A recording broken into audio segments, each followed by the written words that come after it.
Hey, I'm still Neverlag, and I'm back with 10 more demos from the Steam Next Fest. Let's go. StuntBoost is a precision time trial racing game where you play as a tech deck.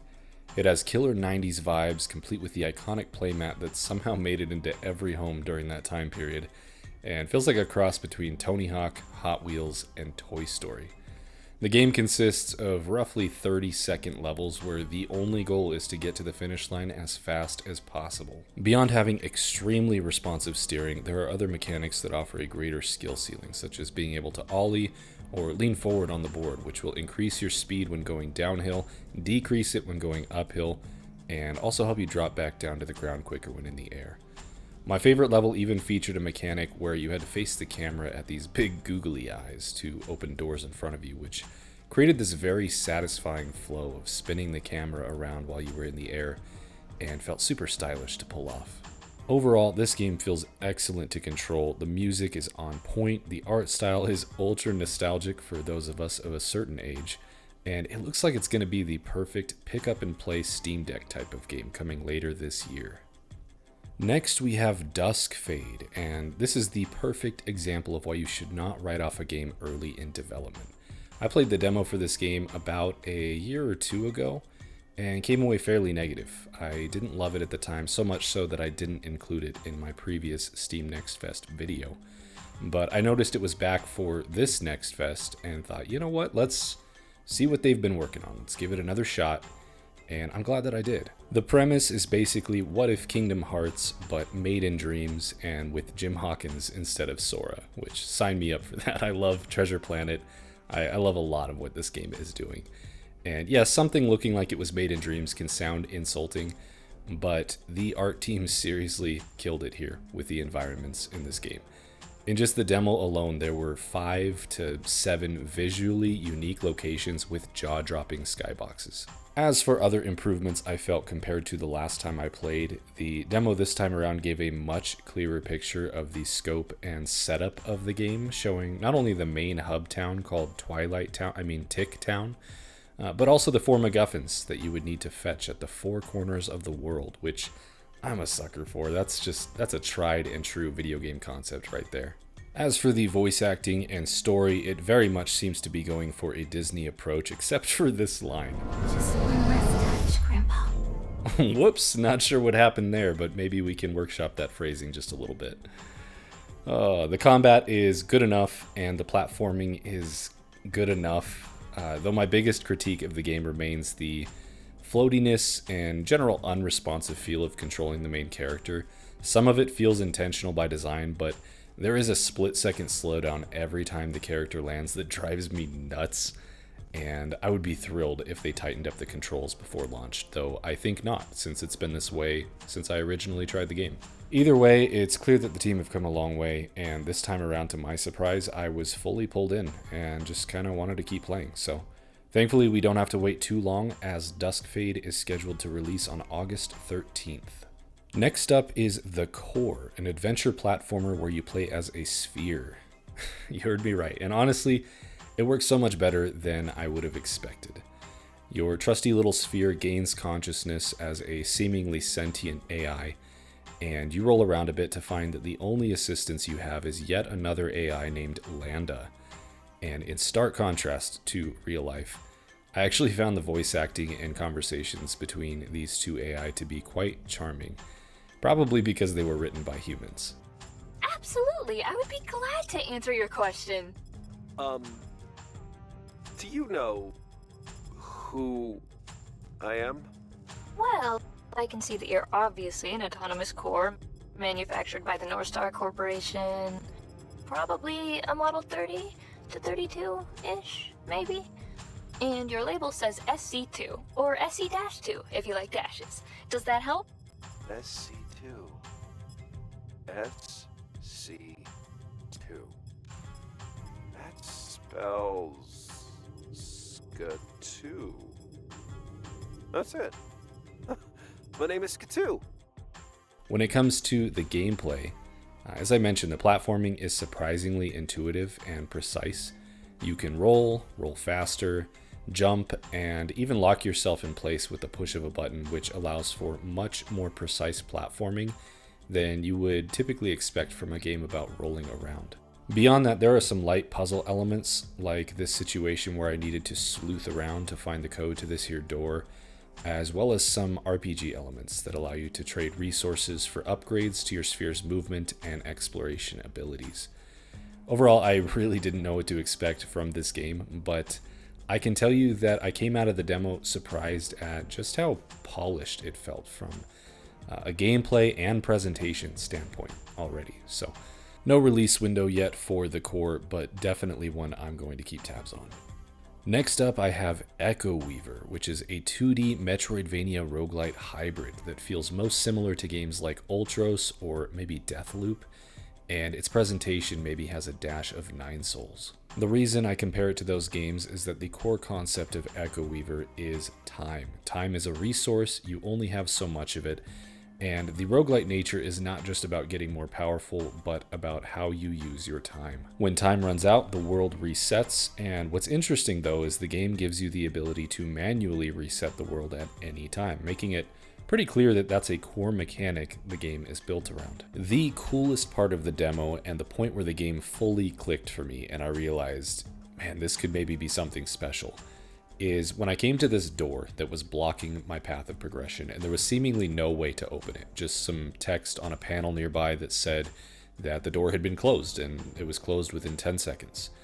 But it was when I combined that information with the recent new ability I had just unlocked, where I could throw my glaive into the wall and then teleport to where my glaive was. And I realized the solution was to throw my glaive near the door, manually reset the world, and then instantly teleport to where my glaive was so that I could thereby just walk through the door before it had ever closed in the first place. Genuinely one of those mind-blowing video game moments that had me super stoked to see what they can do with this concept in the full game.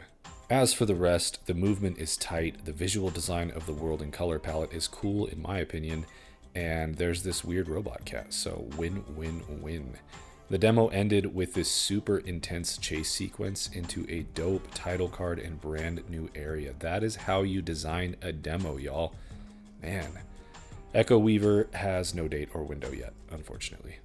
Next we have Thanks Light, a first-person puzzle game with light horror elements, where you're trying to escape from scary lightbulb wannabe sawman who tells you he has gone to great lengths to build the most perfect game just for you.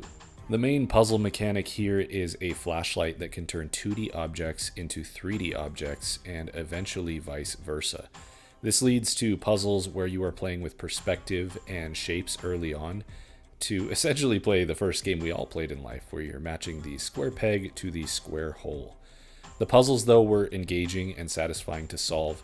I think my favorite was this one here, where I had to turn this cylindrical shape from a 3D shape into a 2D one from a very specific perspective, so that then I could turn it back into a different 3D shape of a sphere that allowed it to drop down into place and solve the puzzle. Aside from the puzzle designs, I really appreciated the environment designs in this game, as well as just the extra layer of creepy that helped this game not feel like an overly sterile puzzle game, which can be a problem with this genre. And a huge shout out to the grass in this game. Very, very cool visually. Thanks Light is scheduled for release on September 26th. Next up, we have Chained Beasts, which is a co-op roguelite where you play as one of several beasts and participate in gladiator-style events to survive and entertain. As the title suggests, sometimes you are chained together, which can lead to more chaos and problems, but also allows you to trip enemies by wrapping them up in your chain, which is cool. Friendly fire further adds to the chaos as you try to tag team enemies without, murdering your teammate. You can block, attack, and pick up or throw any item or weapon. Weapons and shields break after a certain amount of use. In between battles, you can choose to heal, but only at the cost of suffering an affliction, such as not being able to walk straight or getting double vision when you take a hit. And then you can also select one upgrade per round to create somewhat of a roguelite build as you get further into the run. Overall, this was a blast. The slapstick nature of suffering hilarious afflictions to heal and accidentally bludgeoning your teammate mix really well with the also serious and fairly competent roguelite. I also love the grainy, gritty art style and the design of the animal characters here that remind me of Rampage. Chain Beasts is set to release sometime in 2026. Let's get a little cozier with the next game, Miniatureland. It's a point-to-click puzzle game with a handmade diorama aesthetic that really sets it apart. The work that has gone into making, photographing, and then implementing these sets into a video game is what really turns this from a standard point-to-click puzzle game into something that feels special to interact with. The gameplay is standard for the genre. You click to move around the world and interact with various objects, as well as pick up certain objects to find use for in other locations. So, fairly standard, but again, each object, background, and animated interaction simply has a charm to it that you just don't get without the extra work that has clearly gone into actually building these objects in real life. The puzzles themselves were nothing crazy difficult or epiphany-inducing, but they were plenty solid enough to keep me engaged, especially when combined with the visual presentation. Miniatureland is slated for sometime in 2026.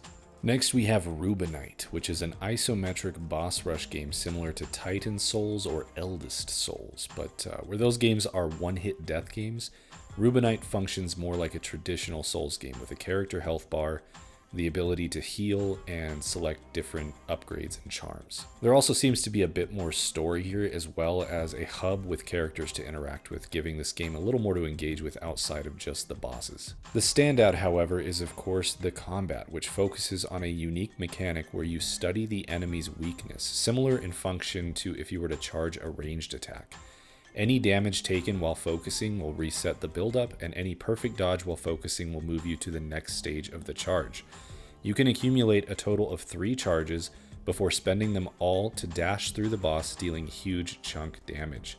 You can also do some basic attacks and some other things, but the core of the gameplay is the focus mechanic, and it's very satisfying to pull off. And when you do finally get that perfect run, defeating a boss ends in a really cool, highly stylized finishing sequence. Another small thing I really appreciated is the Mario-like overworld that shows you moving from boss to boss, as well as the effort that has gone into the animations and the menu art, which all seem very high quality. Overall, I was surprised at how much this demo hooked me. I really wouldn't consider myself an isometric boss rush fan, but proof that gameplay is king, I guess. Rubinite is releasing very soon on July 23rd. Next up, we have Toem 2, which is, you guessed it, the sequel to Toem, a black and white super chill photography puzzle game with some light platforming elements. And I really feel like we need more games in the photography genre because it's always such a satisfying mechanic. Regardless, the first game was lovely. The sequel here looks to be more of the same, just with a bit of a level up visually. And basically you waddle around meeting wacky characters who have odd tasks and requests for you as you take photos of anything and everything, helping the townsfolk solve conundrums, fill out your photo album, and earn stamps that allow you to progress to new areas. Like I said, it's quite chill and weirdly satisfying, but if you've never played a photography game, then get outside your comfort zone, get weird, try it out. Toem is slated for sometime in Q3 2026. The last game on my list is Sojourn Past, an isometric platform puzzle adventure game similar to something like Hyper Light Drifter or maybe even Crosscode.